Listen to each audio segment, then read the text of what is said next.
Welcome, everybody, to podcast number 30, presented to you by 5-Pin Universe. I'm your host, Karie Kreutz. I have the Wiseman twins with me, Adam Weber, and special guest Erik Kjos, 2019 Regina Classic champion and runner-up at the 2019 Heritage Traditional champion, and most recently, Gallagher Cup champion with all four guests. Yeah.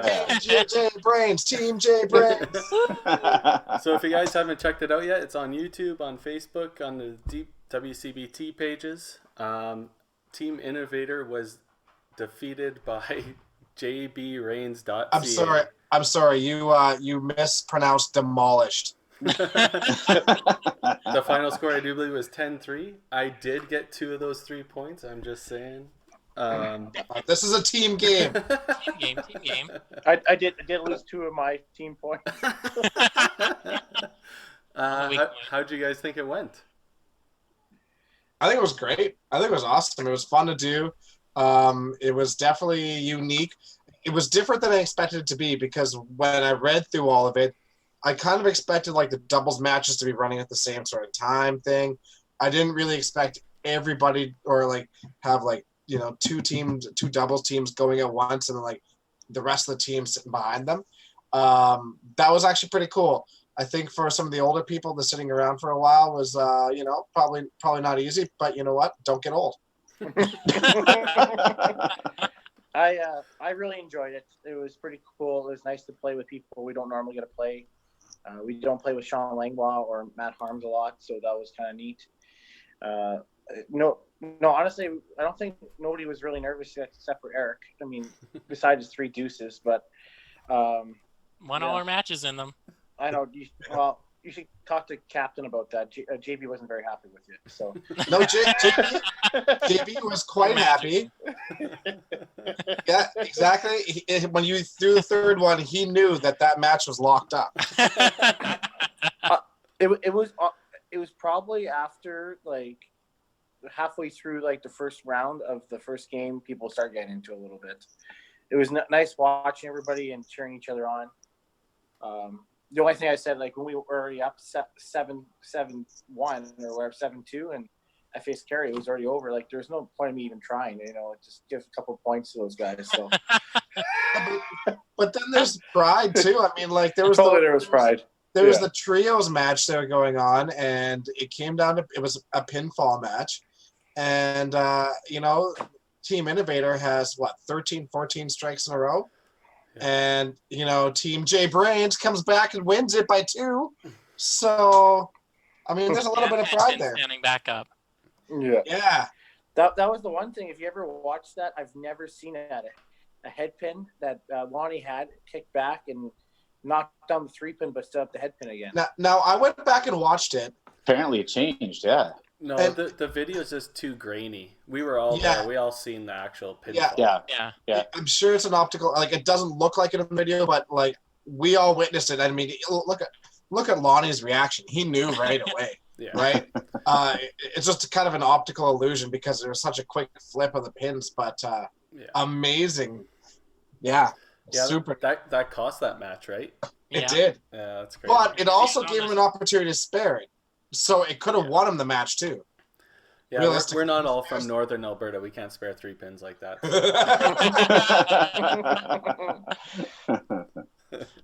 Well, for me, I honestly, that was the most fun I've had in a tournament, bowling that Gallagher Cup.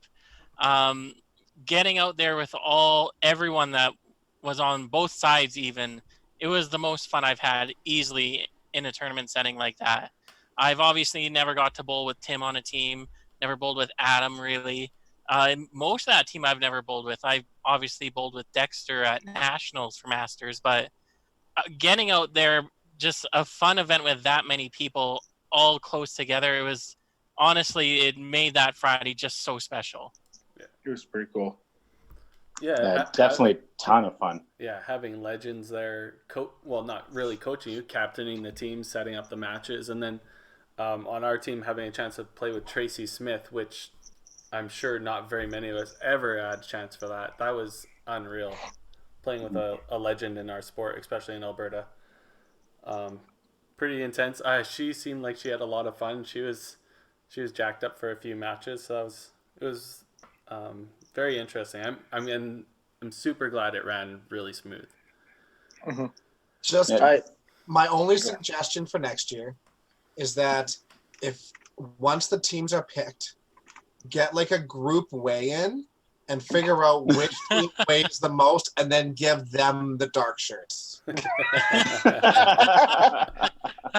So about 3 podcasts ago, Karie asked me how I felt about the Gallagher Cup, and I said the only thing I'm worried about is my shirt. And lo and behold, my shirt was way too tight. I don't know if Karie had anything to do with it. Maybe a little bit of sabotage, but No, it doesn't matter. It didn't work. I squeaked it out. it worked. It worked on Tim. No, that's why I brought up the whole ball situation 2 weeks ago. Yeah. Yeah. Hey, that's another thing. I weighed my balls. I don't know how many other people did, but I mean, you know, I'm just saying. Well, you put up such a big stink about it. then the value really wasn't there anyway. So. Well, I found out my Manhattans are actually 5 inches 3/6. So I didn't know they were that size. So Yeah.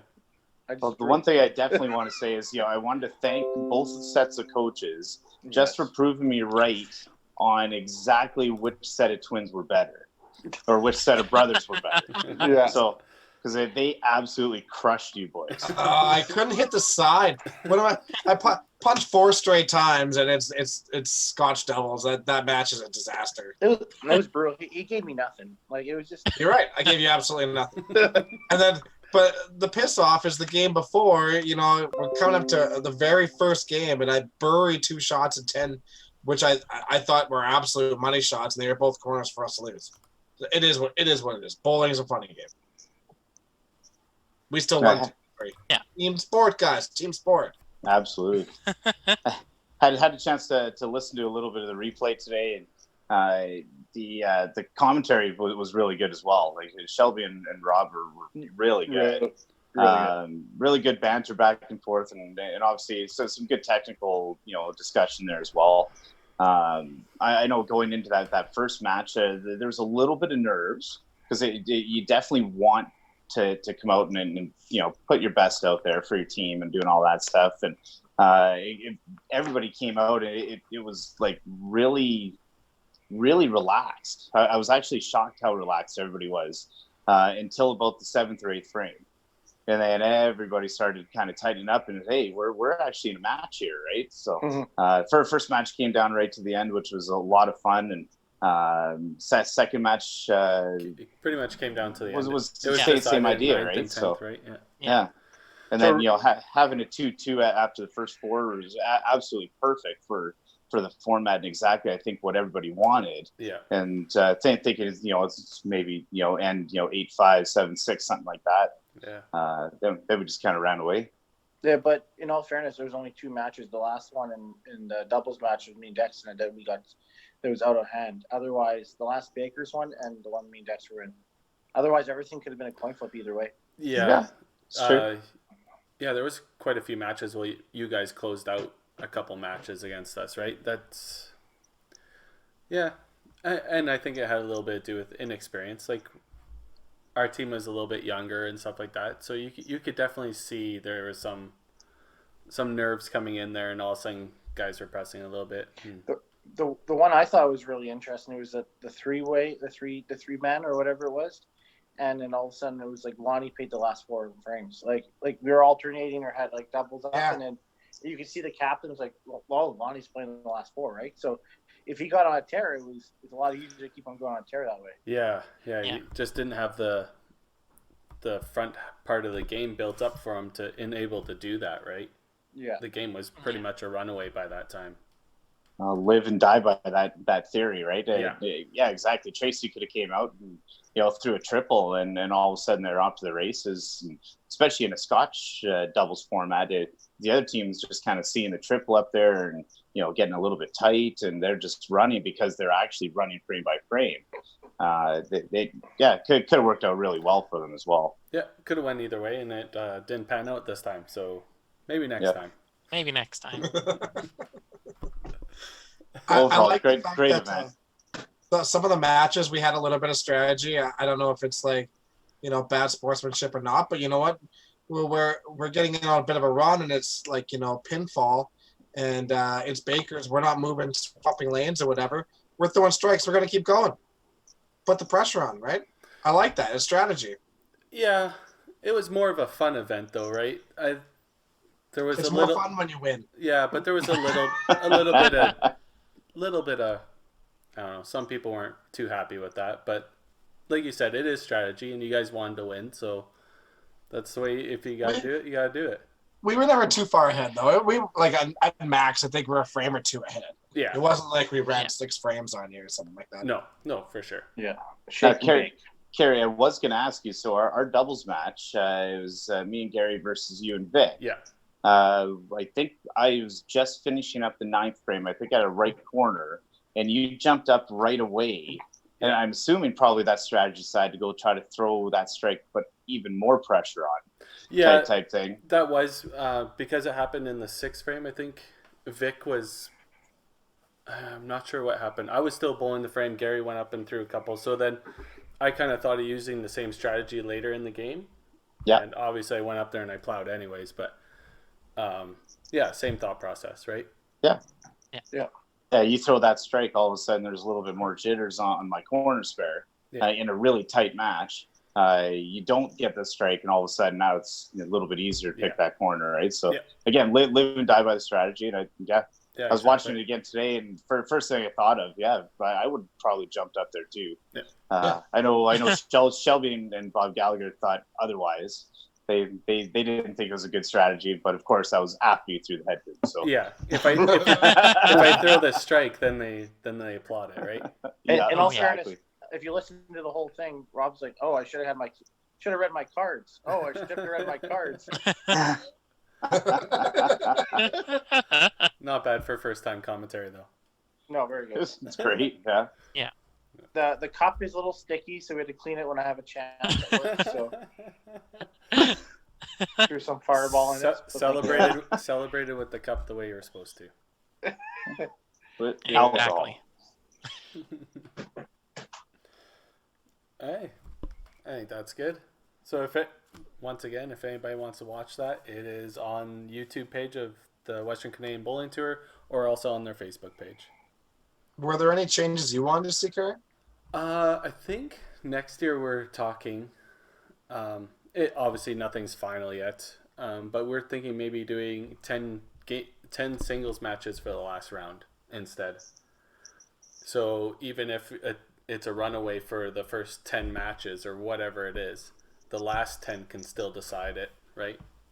You never know. The only problem with that is logistically for live streaming, it makes it pretty impossible, right? Because you don't want 10 straight singles matches on the same set of lanes. That would take forever.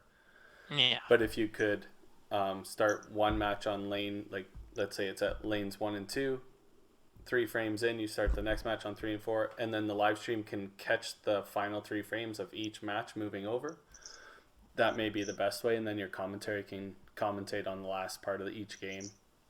Or you can do like 2 sets, so you're doing like 11 and 12, 13, 14 or something like that, and then have kind of run 5 matches on each set. Yeah, it's just hard. If you're splitting 4 lanes on a live stream, you can't.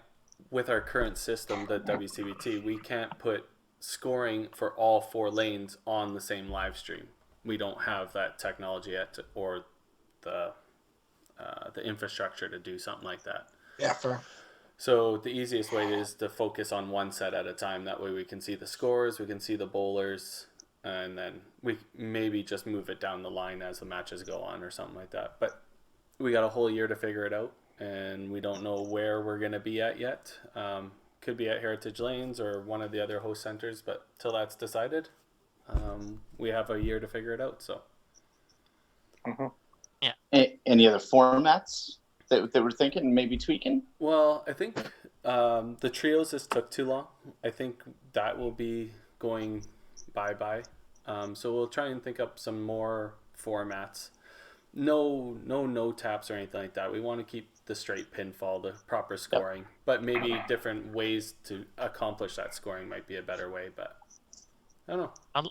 I'd like to see that golf game that was brought up try and have the low score. Yeah, that's interesting. And it might be the right place to try it out, right? Yeah, Yes. Mike look, Grinney would love that. Yeah. Yeah, you look at this Gallagher Cup, it'd be a prime example to try different formats, and then if it works out, maybe that gets moved to a Friday night event at one of these tournaments or something if they like it, or it's a prime example to use all like a trial version for everything. So Yeah, because I remember trying it once. I don't know if you were there in Western Lanes, Carrie, with the Survivor tournament they did. okay. I remember one of the last years they did it, they had that golf game up for everyone to try in one of the rounds, and that was incredibly tough to do, especially when you're trying to keep that low score. Suddenly, first ball, you miss the 2-pin on, well, you got a strike now. It's like, well, that's not good. So the perfect game is 70. No, I think that Erik's talking something different. So how does that work? So first ball you'd be hitting 2-pin, second ball you'd be trying to hit the other 2-pin, third ball you'd be trying to hit the 3-pin. So, Yeah, I think the rules they had is first ball you threw the gutter, you get a strike. yeah. Second ball, if you hit the pin on your first ball, you either threw the gutter or missed altogether on your second ball. That's a spare. Third ball, if you missed again, would be a cleanup. Yeah. See, at the golf game, I was thinking it would be the least amount of balls to complete a game.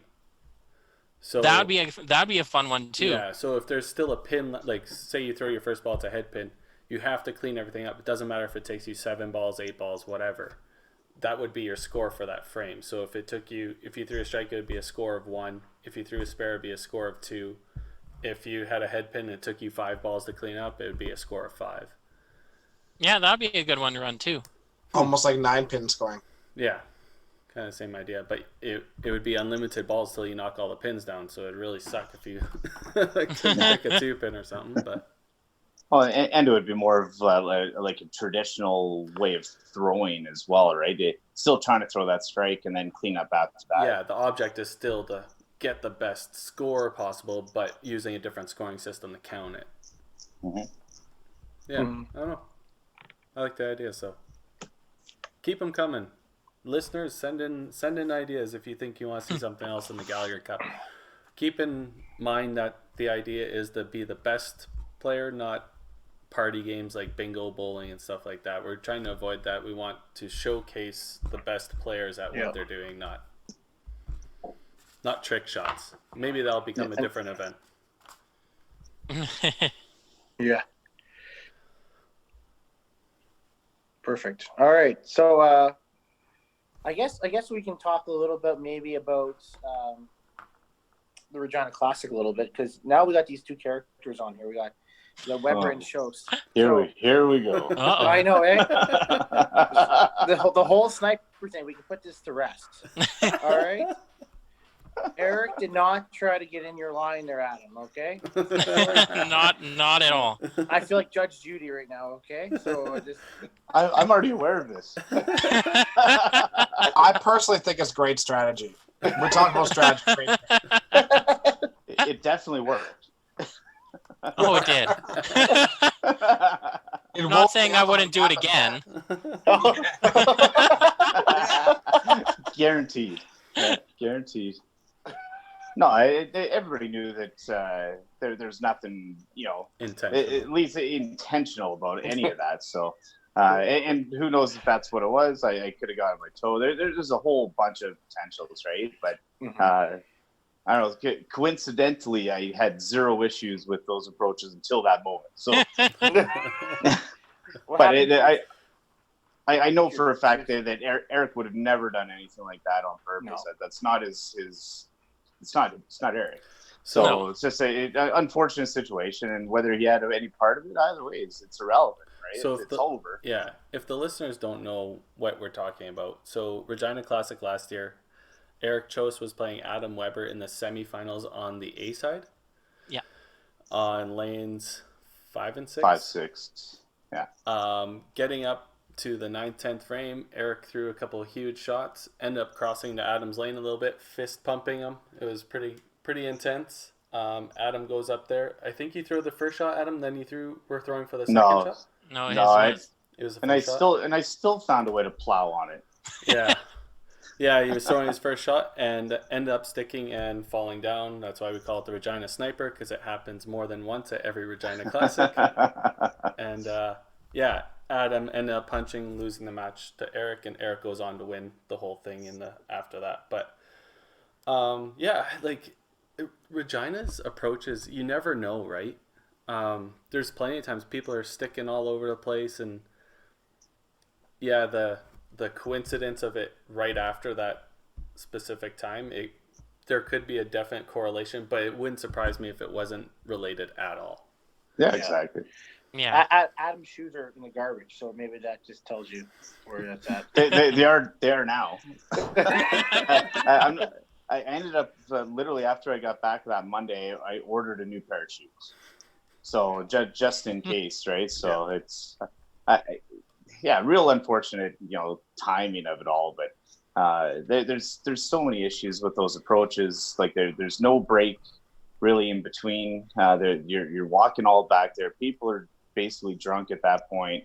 Your final four of a tournament, and who knows what anybody's stepping in. I definitely know there was nothing on my slider after the fact for sure. That's obviously the first thing I looked at and all that, but it could be very easily, just get over the shot just a little bit, and there you go. So that's what a lot of people don't realize. All the outside factors too. Yeah, there may be only 4 players left, but there's 80, 60 people behind you, all drinking, all partying, whooping and hollering, and there's debris everywhere, and it just takes a little bit to step in and back up on the lane, and you fall flat on your face. It reminds me a little bit of a poor man's dart match at the O2 Arena there. Have you ever watched out there? People are getting slaughtered, or they're on their tables, people are getting kicked out. Yeah, that's exactly what's going on. Just, you don't see it behind the camera. Yeah. Except no hot chicks. That's the hard part. no ring girls. You could wear your Gallagher Cop to there, Tim, maybe.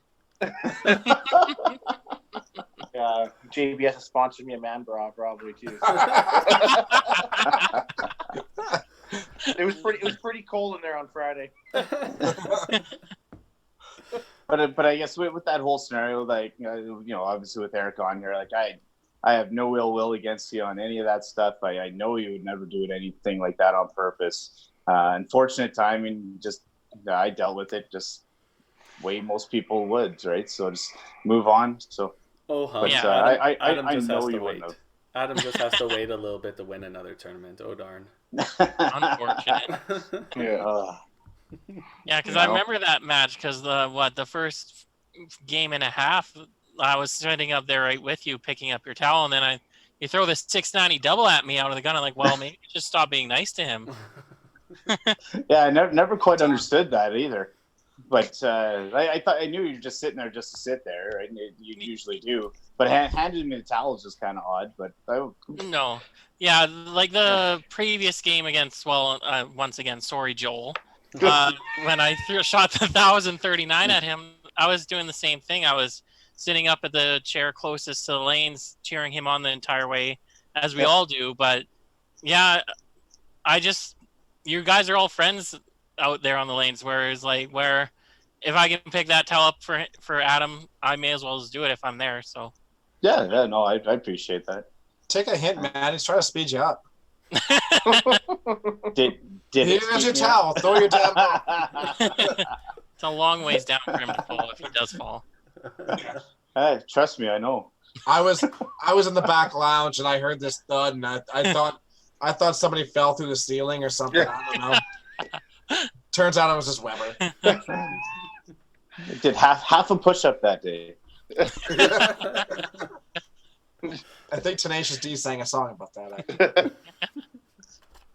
Anyways. Yes. Well, that segues into kind of a topic I wanted to talk about for a little while anyways, is how to adjust to lane conditions, whether it's, approaches, whether it's heat or humidity or, the lane conditions themselves. I know even, through the through the Tour Championship this weekend, we're practicing on the high set, and the approaches were much heavier than the set that we're actually playing on, type thing, right? And I know it caught a few people. It caught myself, first 4 frames as well. How do you adjust immediately to a different scenario like that? Like we all know if we wait 2 frames, we might be too late, right? So how do you pull the trigger and just adjust? I think it's just trust, for the most part. Trust, especially with for us moving the from the heavier approaches to the faster approaches. We get a couple of balls right away. Just trust that you can stay in your shot. I mean, the approaches were better on the set that we were playing on. Just know that you were going to get there, and that if you just focus on staying in your shot and trust that you can. It's amazing how seasoned we are when we could take 3 or 4 slides and your body just sort of adapts to it. So trust. Yeah, I'm okay with any of the approach conditions, as long as they're pretty much the same. I knew going in from the one side it was going to be heavier than the other side, so you already know in your head that that's going to be something different. It'd be different if 5 was different than 6, and then obviously I would have more of a way to figure out maybe changing my line and stuff like that. But it's a matter of confidence, yeah, for sure. If you're playing well, or if you've been around enough, you know how to drive through maybe a sticky approach or change your adjustment with your heel and slider or whatnot, right? Just experience. Yeah, obviously taking practice slides, or if you have a little bit of time to practice on that set before the match, obviously helps a ton. Just going straight into a match with completely different condition is tough. And obviously I'm going to abstain from talking about this a little bit, because people will find out if it was good for me or bad for me when the thing comes out. But it's extremely tough for myself, because I rely on my slides so much. Usually I'm switching out heels and soles like that quite a bit. So to go into a match like that, or go into a completely different set, and you're not knowing what the condition is going to be, make sure you practice slide at least. Try and get that feel early, because you don't want to go up there and throw your first ball and it's a completely different reaction. It was funny, because the one thing when you talk about your practice slide, it's very, I don't know, since we played back when we used to play at Bonnie on the wood lanes, right? I found each lane was always a little bit different as time went on. And something I started a long time ago is if I'm moving sets, I'll take a practice slide first on each of the lanes, so when I'm up, just because you never know what's going to be up there, right? So that's always been one of my routines. So it might be a little bit weird, honestly, it helps me a lot if you're staying there, like the Gallagher Cup, for example. I played game 4, and obviously I got kicked, beat up real bad, and so I had to play number 9 afterwards. So it was a 5 or 6 match in between, and so for me to go up and take a couple practice slides, it kind of gets my legs into it a little bit, I find.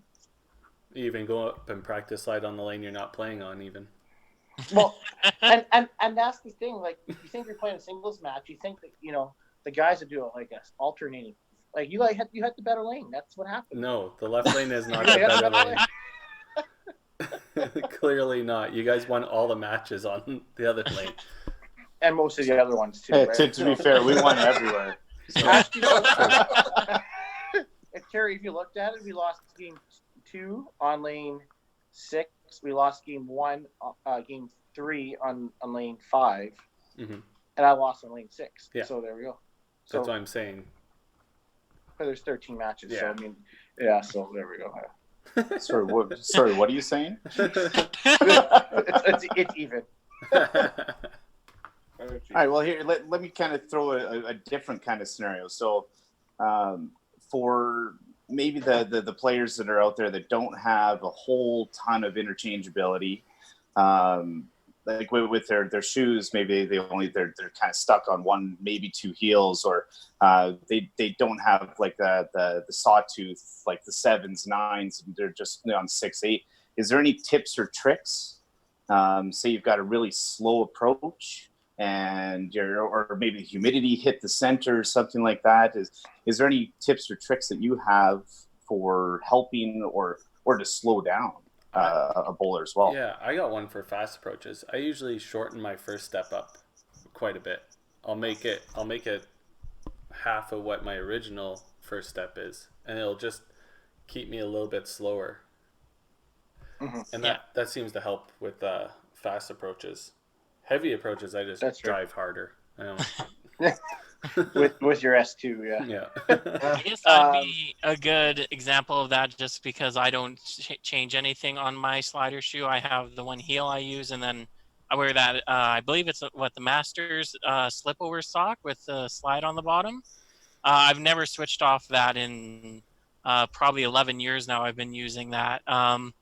For me, you just have to find that tempo where if you're sticking a lot, you might want to drive a little harder, or even might want to shorten your slide a bit more than what you're used to, and maybe get more arm action into it. And where if it's a bit more feels like glass out there, I find I have to be very slow with my feet, where I have to be cautious up to the line and then drive into it.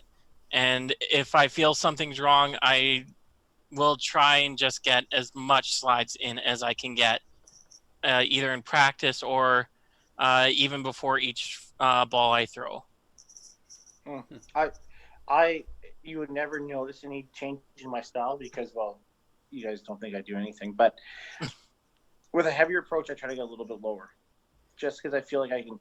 If I do my normal, like if say I was playing Heritage this weekend, obviously I can maybe drive a little bit faster, drive into the line, because you can trust the pace of it, right? But if you're playing on an approach like we're on second day of Masters National in Paris, it was heavier, and it was super heavy, right? And even your first step was sticking. I end up just getting feel a little bit lower with my knee, and so a little bit more bend, so I can at least get a little bit lower instead of trying to do that. Yeah. So that's sort of my thing. I know if you're talking to like a normal person or a normal coach out there, they would probably say move up or try to not have so much of a drive, but each person's a little bit different, right? And your game most often than not, and that's what I believe. What you're saying makes sense, Tim. But to put it in a different way, when you get lower, you're likely getting higher up on your toes.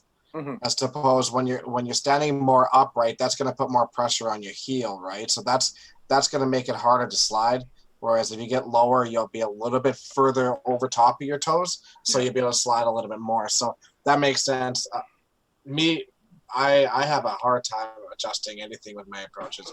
This is the last 2 years, two and a half years is really when I first started like changing sliders and heels, because I just couldn't do it anymore. I remember but part of the reason why I didn't go to Regina for so long was that I struggled so hard with the approaches, because at that time they were so fast. And for me, I really rely on being aggressive with my push at the end, my drive into the shot. And I feel like if I'm sliding forever, that really takes away from it. So the new shoes helped me a lot, because I was using the Tour Ultras, the new Dynaroos, I guess. But I always found that even my right foot, the rubber was on that was so slippery, even on the synthetics, that my right foot would slip out, and so it was a real struggle.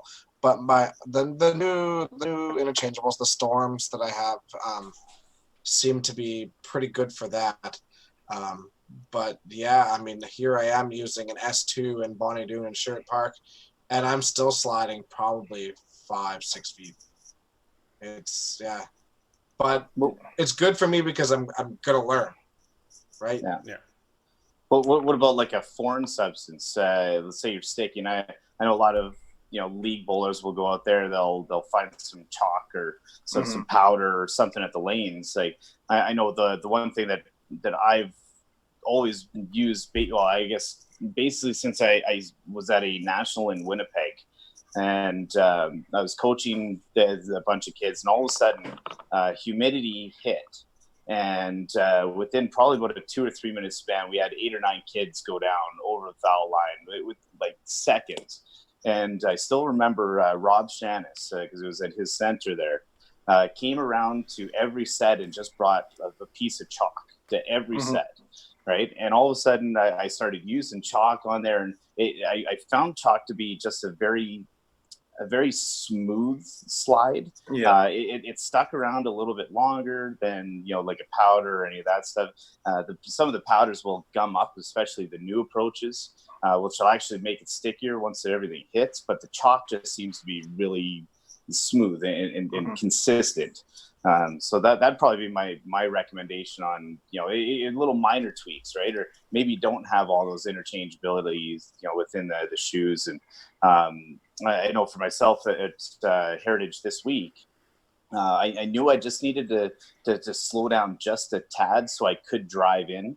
Honestly, I think the drive into the finish of your shot is the most key part of our games, especially with the amount of fingers that we throw on there. Like, if we don't have that slide, we're going to throw a brick every single time, right? So I did have was like a steel brush, and just to kind of brush it up just a little bit, and that helped me slow down just enough for what I needed there. But I know those would be probably my two in a pinch if you don't have the interchangeability. The thing with chalk, if you guys are unaware, chalk is really good because it doesn't. There's no abrasiveness to it. So if you are using like baby powder or that kind of stuff, not from you can get shoe powders through Brunswick and that's fine. But rosin bags are terrible. Even the easy slide a little bit with that and like the baby powder, there's abrasiveness to it. So it's like sandpaper on your approach. So you're actually hurting the approach and you're actually just making it worse than actually, doing it properly. So chalk is a great thing. It's cheap. Put in your bag in a Ziploc. Maybe not like Jordan's shoes covering his whole shoe. It looked like the Joker out there with all the white shoes all over it in Winnipeg for 1 year.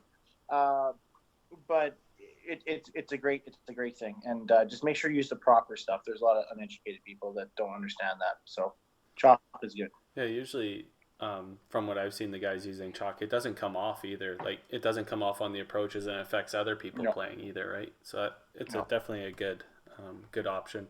You were talking about the wire brush, Adam. So usually I use the wire brush to help slow my slide down, but it's to clean up the bottom of the shoe. Usually you get that dirt that glasses up, right? That melts or whatever into your slider. So it's nice to get rid of that, and it'll help you slow down.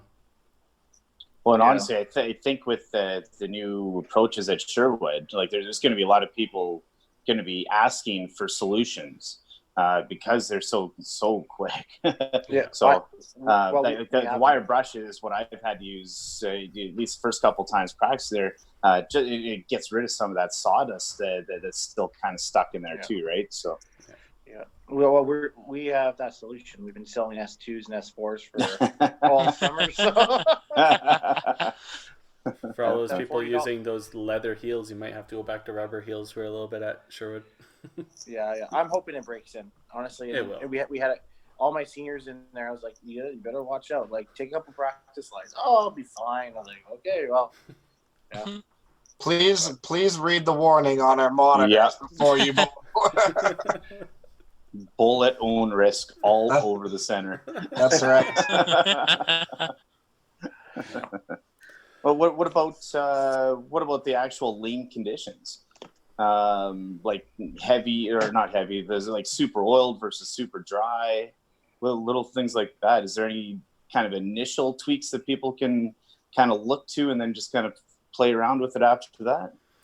So I guess this might be a little bit too in depth on it. But one thing I noticed at Heritage this weekend, my Manhattans or my soft roll, if I was playing a certain line, that line would seem to go away. I would throw it over the same mark, and it would be high hit for strikes, and then all of a sudden that hit would go away. Like the ball would push through, and all of a sudden it would start plowing. So I'm not sure, and Heritage is notorious for lots of oil, so I'm not sure if those Manhattans or those soft rolls were picking up the oil. Or pushing it. or pulling the oil down into the Yeah, line. and it was causing the ball to just not break at the end as much, and they would just keep sliding out. So I'm not sure. I didn't make the change, and maybe I should have during the Gallagher Cup. Was moving to a star line, something that hopefully wouldn't pick up the oil, or would pick it up, change the dynamics of where my line was. I'm not too sure if that's a thing. I know it's a big thing in 10-pin bowling. If they use reactive urethane, it actually pulls the oil off the lane. If they use urethanes, it pushes the oil down the lane. So I'm not sure 5-pin if that's a big issue, but I definitely seem to notice my line changes over the course. So you're gonna be like Bill O'Neill, eh? Go into a urethane and win a championship. Yeah. Oh, my friend Bill O'Neill. Yeah. He always takes the stairs. He does now from now on. But for me, between oily and dry, honestly, I probably move more into the middle. Oily, might as well throw up the gut. It's not going to break. It's not going to grab. If it's dry, I'm actually hoping it grabs more, right? Because unless I don't want to. I can break that line if I throw a little bit harder, but I'm not going to want to do that. Like that changes my whole tempo and my whole movement. I'd rather play a little bit more outside on the right, and then maybe I can have it either like if I can finish my shot, either I hit high right and it cracks, or I can throw it left and it hits left pocket, and it would be fine that way. I have a hard time. The biggest thing I find is that a lot of bowlers, and if you're a backup, I notice a whole lot. If the ball's moving a lot, they stay down the middle and they throw it down the middle and they hit thin right, and it never carries that 2-pin. You gotta give yourself a chance. Like you gotta put it more heavy on the middle. You gotta give yourself a chance because the reaction, it's physics. You're never gonna carry that corner, right? So depending on the ball and how it's rolling into the pocket, if it's dry set of lanes, you got to find that line where it's going into it, not against it or away from it, right? So that's my suggestion. I know a lot of it is just knowing what your ball's going to do. If I start going to like an oilier house, heritage for me, I find that I just end up using a bowling ball I know I can hang on to. It's so oily 95% of the time that I'll use my star lines, and I know, like, even with a towel or whatnot, I end up getting oil on my hands, or it starts getting a little warm in there, but like mixed with the oil on the bowling ball, I start losing grip. I can't use them. So that's why I actually purchased the Manhattans, is because they don't seem to grab the bands the same way the soft rolls do, but the grip is there. The grip is there all the time, even in the oilier conditions, because you're not going to get the movement anyways. I don't like the way the soft rolls grab the bands, so I try to stay away from those anyways. So the Manhattan's a good option for me on that. It's also, just like I said, just knowing what your ball's going to do and what all the different bowling balls do. You go to a drier house, you tend to use the ball that's going to run a little bit straighter. But it's weird because, depending on what material the lanes are made of will determine what bowling ball actually runs straighter. We were just in Quebec there, and we were on synthetics in Paris, and I was using my Manhattans, I was using my Cyclones, but the Cyclones are about an 80 on the hardness scale, so it's relatively soft, on the softer side, and I was getting quite a bit of movement because there was no oil. But then I switched to the Olympics, thinking that it's a harder ball. I believe the Olympics are around an 88, which is like really high on the hardness scale. But it's 80% urethane. It's an 80% acrylic ball and a 20% rubber ball. And the way that the acrylic works on the acrylic is that ball just snapped. Yep. I was getting way more movement with a harder ball on the synthetics than I did with the rubber. So keep that in mind too. Just use your practice time if you have practice time. A big proponent of make ball changes in there. See what they're going to do. See how they're going to react. See how they're reacting with the pins. What's going to give you more splash? What's going to give you less splash? What's going to give you less blow-throughs. Don't be afraid to try things in your practice. Use that time. Don't just use that time to warm up. Use that time to find something that's going to work for you. Yeah, agree. That's what I actually did in Regina was during my first shift with warm-up, I have brought out my Comets, which I'd been bowling both leagues in Red Deer and Bonnie Doon, and I'd been throwing really well, but as soon as I got to Regina, practicing throwing them is like, it felt like the ball was completely dead out of my hand, where it didn't feel like I was getting no action at the end of the lane. So I said, well, this isn't going to be a condition for me to score with these balls. So I put them away. Last 2 balls of practice before we start, I brought out my tan and white Paramounts, threw 2 strikes with them, and like, well, let's go with these, see how it goes for the shift. And obviously I did well enough to qualify. And then obviously I ran the rest of the tournament with it. But at the same time, what was it, 3 years ago with the Open in Grand Prairie, those lanes haven't seen oil in 20 years now, and I still use my Comets there despite having burn marks all over them. Yep. But I think for me, with a dry house like that, I learned to move my mark. Where I moved my mark left because I knew with my backup, if I didn't, I was going to be plowing probably right deuces like I was in Red Deer on this weekend. You also made a ball change there, and all of a sudden it worked. So yeah. Ball change, smart. Yeah, imagine if Red Deer was dry there. Oh, you wouldn't have made halfway down the lane. Yeah. Dex, the one big thing that I made, because I used the experience from last year's for the Tour Championship, and I had the exact same issue where balls are just slipping out all the time. And you almost feel like you're just trying to hold on to it and just almost push it out there, right? So the biggest change that I've made this year is I grabbed one of those puff balls, and it just kind of just dries the hand out just a little bit. And even with those star lines, all of a sudden now I'm able to finish a shot. So even from the Open Provincials, where the balls were still running dead straight the whole time, I ended up moving a board inside there just to basically just try to hit the pocket on my same line.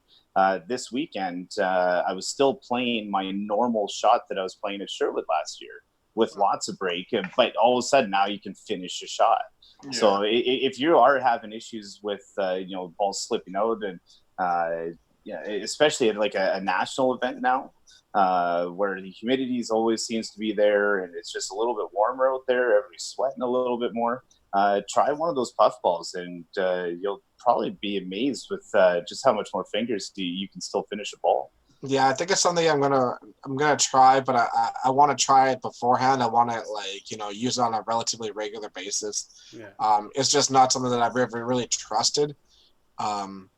Well, difference is it's not like a rosin bag, right? So it doesn't create grip, right? And I think that's where the difference is, right? So this one here, it almost dries up your hand. It's essentially what it does. So it doesn't necessarily give you extra grip, but it doesn't. It almost takes that oil and moisture out of the shot.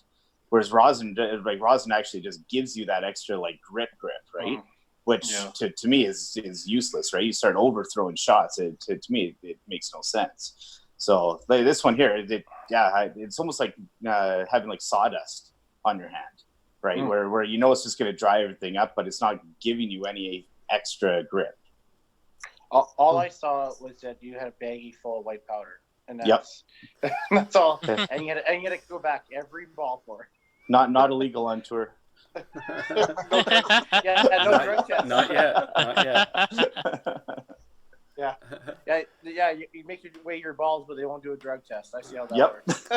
It's huge. Hey, till the C5 makes a ruling on it, we won't. Okay. All right. Oh, it's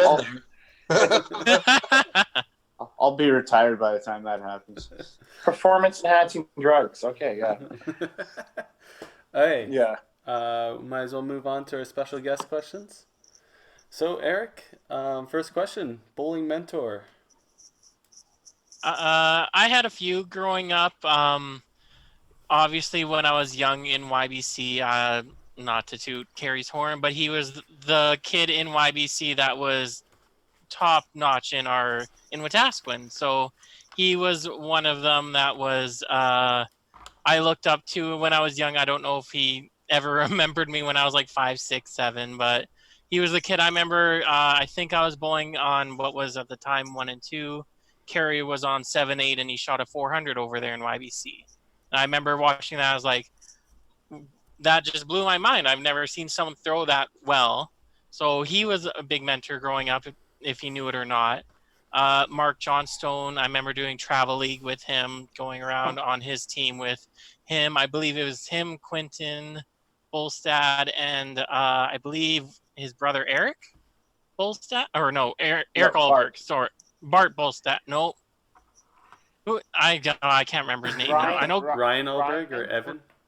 It was Evan Alberg, and then there was I remember Quentin for sure was on that team, but yeah, Mark was one of them. I remember getting to juniors. One of the 4 steps was in Wetaskiwin for zones. Gino was there, and when I won zones in Wetaskiwin, and he came by to me afterwards, and he spoke praise to how I was throwing my shot.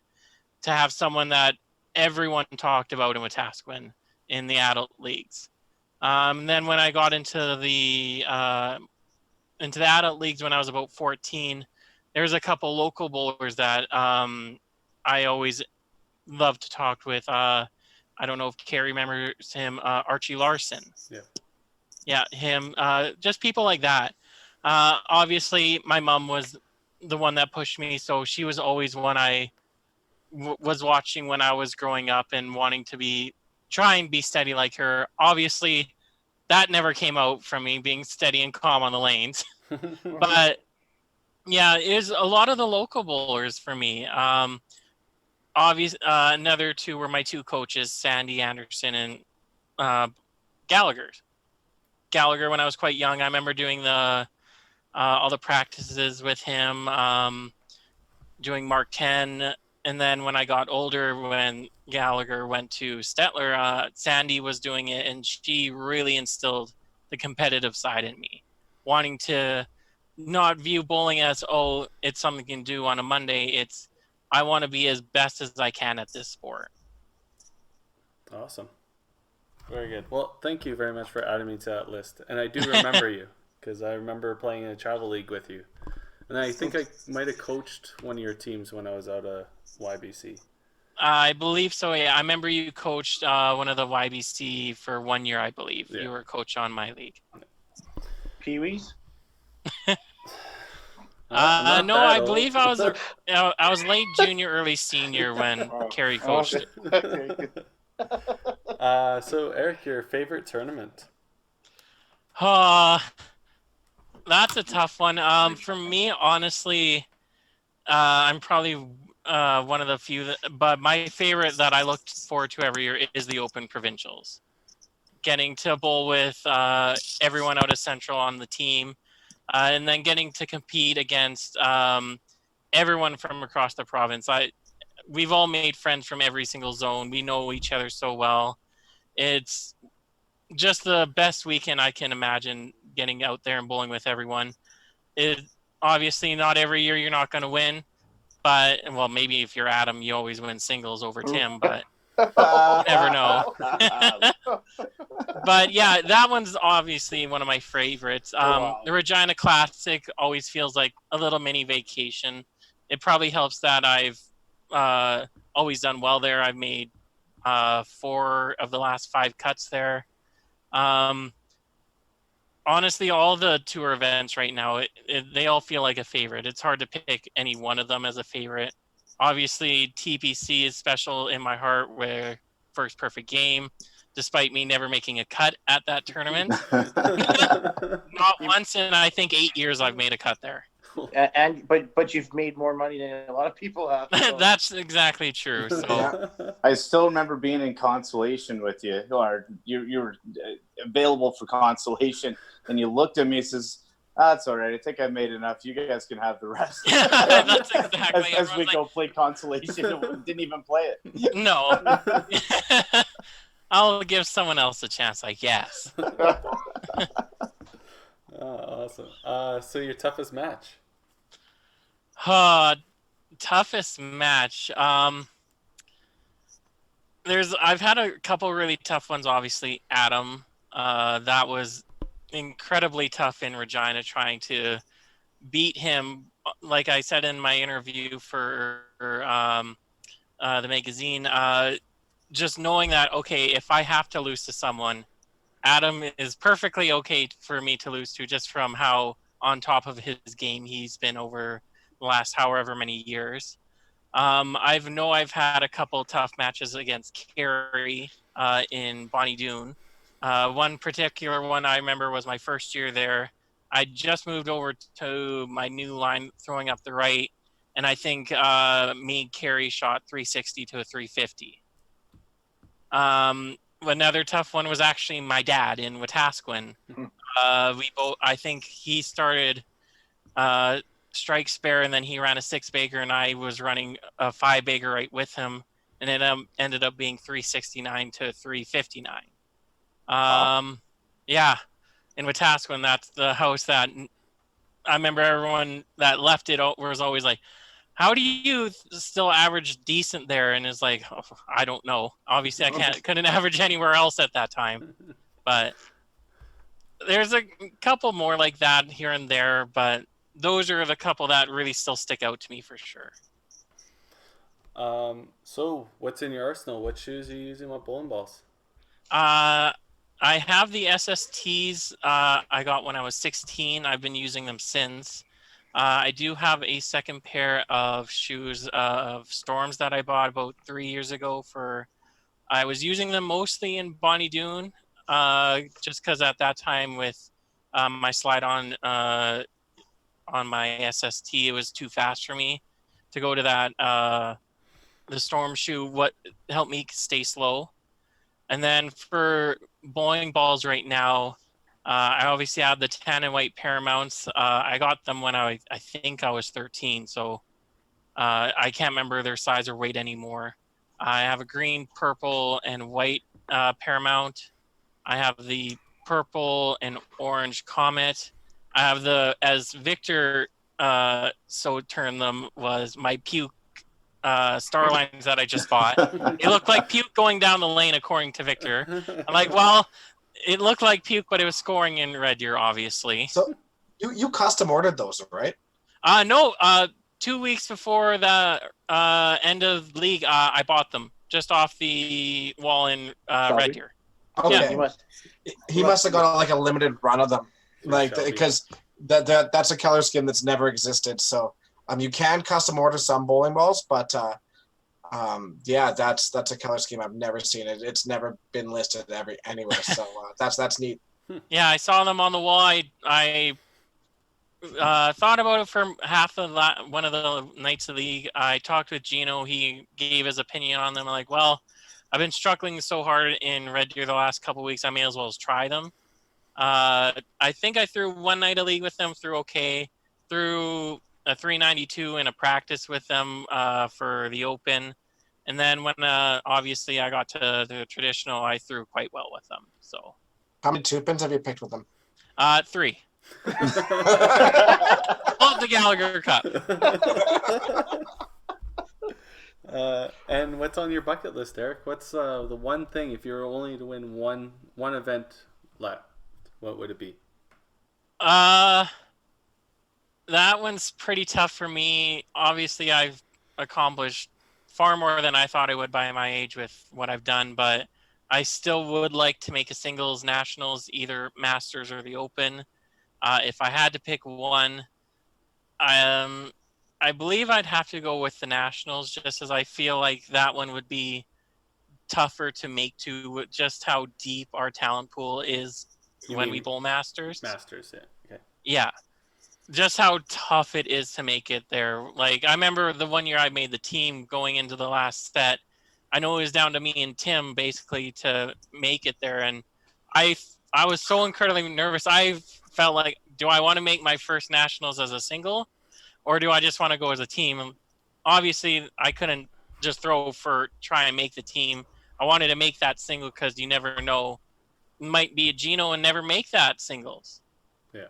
On the Masters side. So I think the Masters for me would still be the number one bucket list.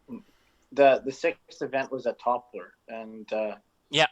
It's tough trying to get your points, not so much your pin total, but your points, because we already had the pin total locked, and it was just okay. Well, we're trying to go up the ladder, but it was just so bad there. Yes. Somebody shoots 250, they're moving up. Somebody shooting like a 170, they're only dropping them one. Right? It was just weird. It was just a weird event. Yeah, I knew I had to be a little more sharp going into those last two, just because I believe you had the better, the lower tournament to work off of. Yeah. So I knew I needed to place high in either Paradise or Toppler. I think I improved one spot in Paradise, but Toppler ended up being Toppler. That's all you can really say about it. Yeah. Albertans will know. Yeah. Awesome. That's good. So I know Adam usually brings this up, but how do you feel the sport, the direction is going in? What would you do to improve the sport as it's going right now? For starters, I think the WCBT has made this sport so much more competitive. Just looking back 4 or 5 years, looking at the cut lines back then is like, I remember Red Deer used to be 1970 for a cut line. I remember Calgary being with the 40s was like a 1950. And now every tournament seems to be, you have to be over 2100 easily just to have a sniff at making it. Unless you're Regina or now what TPC was last year, but hard to say what TPC will do this year with the new lanes. 2030, yeah. Yeah. But I just felt like the tour just added that extra level to what people are there for, where they get that little bit more competitive, where I want to make that tour championship. I want to go bowl on camera. So I think the tour has made our sport so much more competitive than what it used to be, at least when I got into the scene. Make it better. It's hard to say with everything you've done so far. It'd be nice to see the smaller centers get in on this a little bit. Maybe with like where tennis, where you have the 4 masters, where it'd be nice to have those, the lesser tournaments where you could earn a little bit of points. Obviously not giant, a lot of points you could get out of it. But if you go and you have like at least 10 people off the tour that go and throw there, and if they have to at least win it, not be the top tour place, or if that could be implemented with like Heartland Bowl, Vegreville, even if Rocky or any other little house across Alberta, Saskatchewan, even Manitoba or into BC, if they could get in on that, that'd be just a top onto what you have already started. Yeah, it's kind of funny that you brought that up. That's been a topic for the last couple of years, is you have these 4 majors and then you have whatever, a set amount of ATP 250s or whatever they are to fill the season with, and then you use your best so many of those and your 4 majors, and that becomes your tour points for the tour finals at the end of the year. It's definitely been a discussion. It's just coming up with a system where you can get the proprietors on board, and where you can get your out of province players, like your BC players, your Saskatchewan players, your Manitoba players, to have enough of those small tournaments that makes it worthwhile for them to come out to the majors. Even though we've created a system where they're probably going to come out anyways, would that help benefit? Would it make it better for them to come out? I don't know. Yeah. I think we were just like trying to piggyback off of tournaments that already exist for it, right? And then that just gives them incentive to try to come out to the other WCBT events, because maybe they did well in the small tournament, gained some points, and decided to, okay, well, let's go to a main event. They also probably want a little bit of money so they can afford to do it.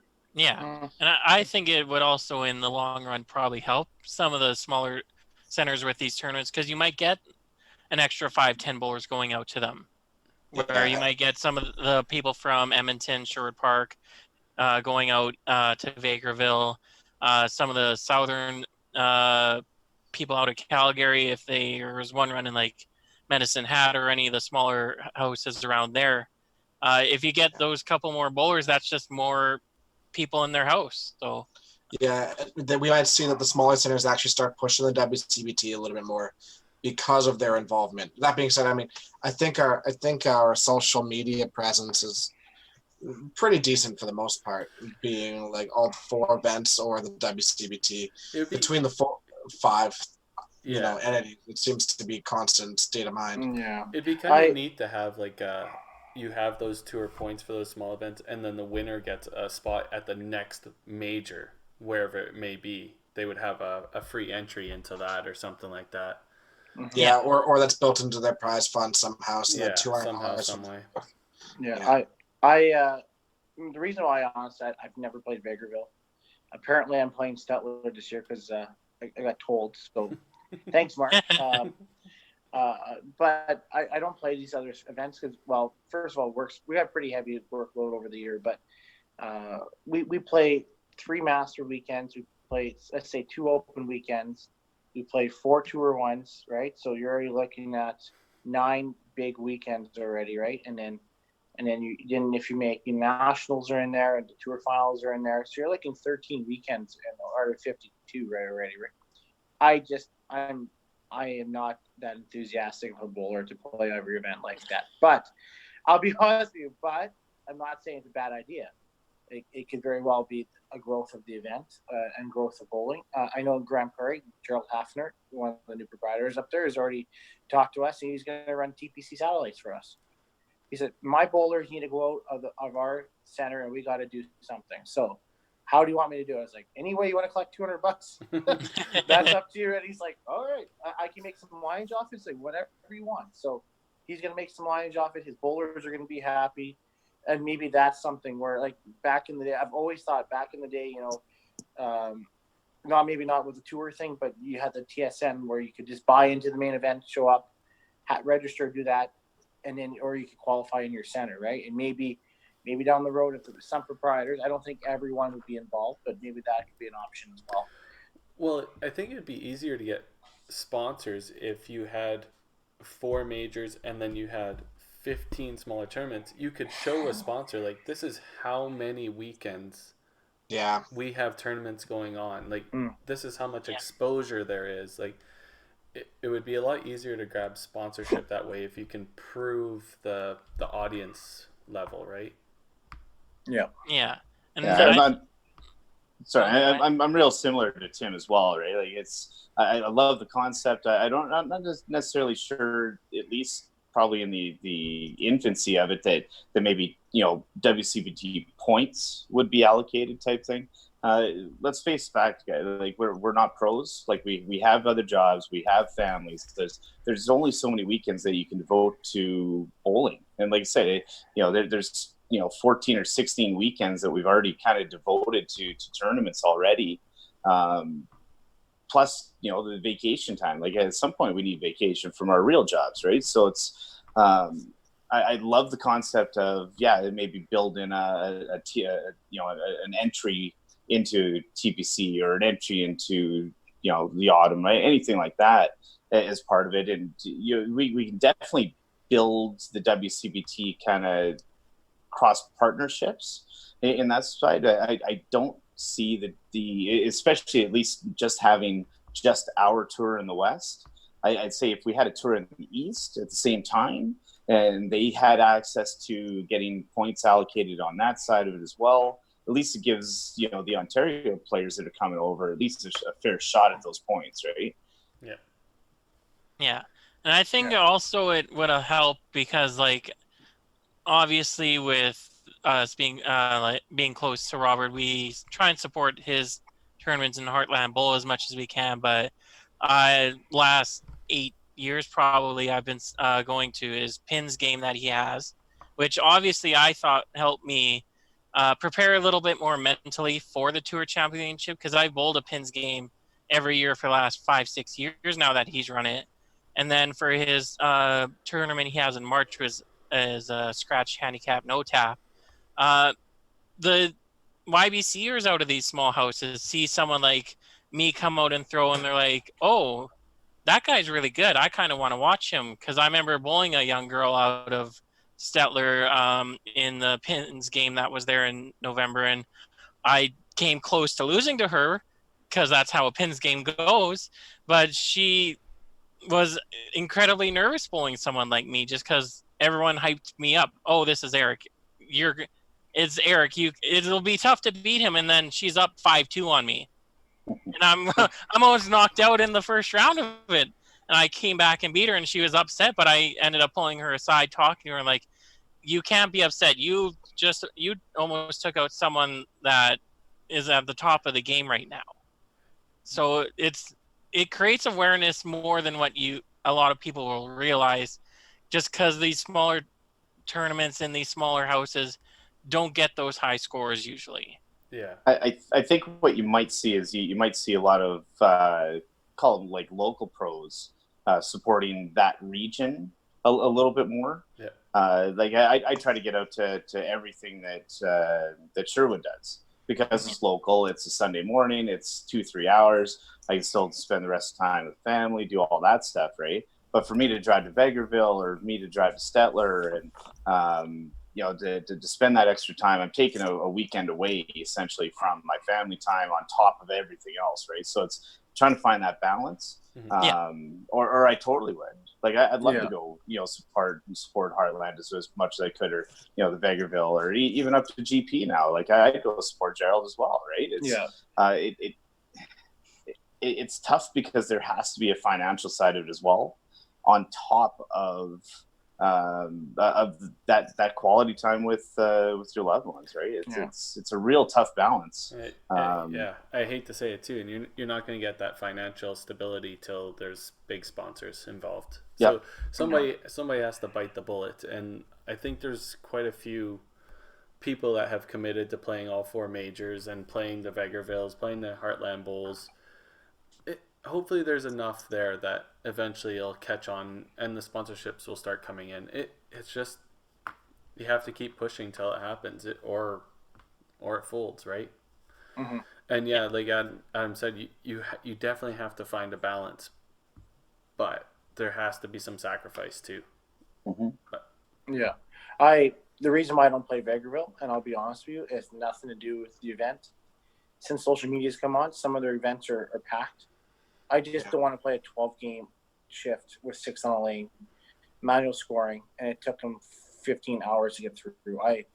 I'm already crabby after game 3. I don't need to be there for 12 games to ruin everybody's experience. and honestly, there's another side that I try to stay away from some of those smaller local tournaments as well, and I kind of correlate it with league, right? You don't want to be the 1-260 guy in a league where your next high average 210. Yeah, right? And then you go in, you're starting to steal money out of their pockets, and to me, it's just not right? So it's there's a difference. Eventually, you kill a tournament. I think there's a difference though. If you're out there just to steal their money, then yes, there's a problem there. But if you're there to help promote it and talk to the locals and let them know about what's going on outside their local center, then it's worth something, right? Yeah, I agree. Because there has been people that jump tournament just to take the money, and good on them. They're making money. They're doing their thing. But if they're not helping trying to promote, it's a pretty big slap in the face to the proprietors that put this tournament on, right? Yeah. And there's no point to go play handicap tournament with our averages. No. Right. So if it's a scratch handicap and basically I'm giving away half my entry fee, then what? A lot of those scratch handicaps, you only can win on one side, so you're actually only paying into the side that you're winning, right? Like Robert does it, you can win both, but you have to play twice. Same. Yeah, the 20 gamer, same thing. Yeah. So they've separated, because I totally agree with that issue, Adam. Like, you would pay into both sides, but you only can win one. You're giving half of your money away, so they kind of split it up. They guarantee a certain for first place, and then they put your money towards the portion that you're winning. Okay. Yeah, if you look at it that way. Yeah. I think that's good, guys. It was a long one. I like it. Thanks, Erik, for coming on. Yeah. You're welcome. Obviously, thank you for having me. Yeah. Yeah. Good luck with the upcoming season. As everybody will know, you'll get to see the episodes hopefully in mid-September from the Tour Championship. It was pretty exciting. There were some really good matches. A lot of them came down to the 10th frame, which was exciting. Yes. Yeah. Hey, and we didn't mention you know who. And we will not mention him. we got through. All right, guys. Have a great night. Yeah. Yeah, Thanks, Eric. again, guys. Thank you.